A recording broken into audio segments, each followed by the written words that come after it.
कि 1941 में viceroy system हुआ करता था, क्योंकि देश आज़ाद नहीं था। तो उस समय इनको श्रम मंत्रालय दिया गया था। श्रम मंत्रालय समझते हैं, लेबर वाला जो, उसके साथ पीडब्ल्यूडी का भी जो काम था, पीडब्ल्यूडी का विभाग जो था वो भी इनके अंदर में था। तो उस समय भी पीडब्ल्यूडी के लिए बहुत सारी करोड़ों में बजट आता था। उस समय भी करोड़ों में बजट आता था पीडब्ल्यूडी के लिए, पूरे भारत के लिए।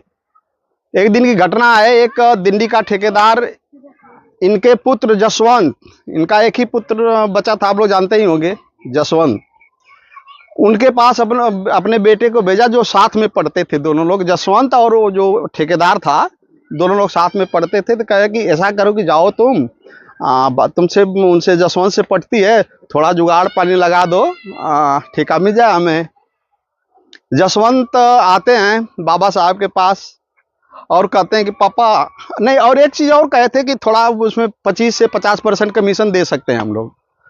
देश आज़ाद नहीं था, इसके पहले की बात कर रहा हूँ, 1941 की बात कर रहा हूँ। तो उस समय वायसराय सिस्टम था, तो वायसराय में इनको श्रम मंत्रालय जो था ना, वो में दिया गया था।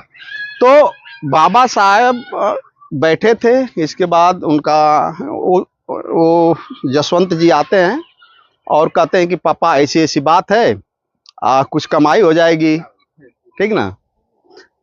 मैं बता रहा हूं कि 5 इनकी आर्टिकल है, उसमें एक एक आर्टिकल करके बताऊंगा, वीडियो लंबी होगी, आप लोग सुनते रहिएगा। अगर बाबा साहब में अगर कुछ बाबा साहब के बारे में जानना चाहते हैं हम लोग, तो सुनिएगा ध्यान से।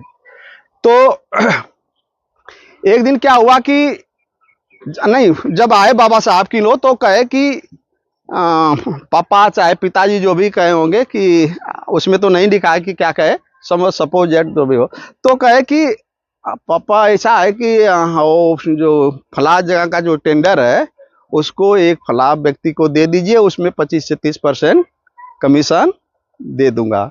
वो देने के लिए बोला है।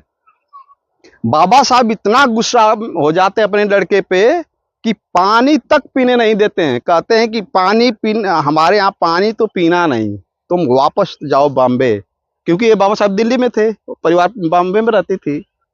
ये है ईमानदारी बाबा साहब की, समझे। त्याग की मैं बात कर रहा हूँ आप लोग को कि त्याग क्या था। बाबा साहब जब लंदन में प्रवास के समय वो भाखरा नंगलबाद उनकी देखरेख में बना था, हो सकता है, हमें याद नहीं है। तो आपको भी बैठा रहा हूँ। तो एक और थोड़ा सा रोचक बता दूं कि देखिए उस संघर्ष क्या कर रहे थे। जब लंदन प्रवास के दौरान जब गए थे, आप जानते हैं लोग कि एक संस्था बड़ौदा के जो महाधिराज थे, वो भेजे थे एक स्कॉलरशिप के माध्यम से कि आपको इतना स्कॉलरशिप। उसमें भी बहुत लंबी कहानी है, अगर बताऊंगा तो बहुत देर हो जाएगी। तो मैं बता रहा हूँ कि जब वो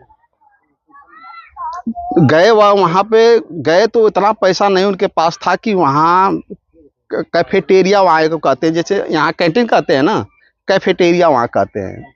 तो बाबा साहब, ध्यान से सुनो बच्चों, तुम लोग के बाद में काम आएगा। अभी बुला दूंगा कि क्या कोई कहावतें बताओ, तो नहीं बता पाओगे तो बहुत बुरा लगेगा हमें भी। आज सोचो कि बाबा साहब को कितना बुरा लगेगा।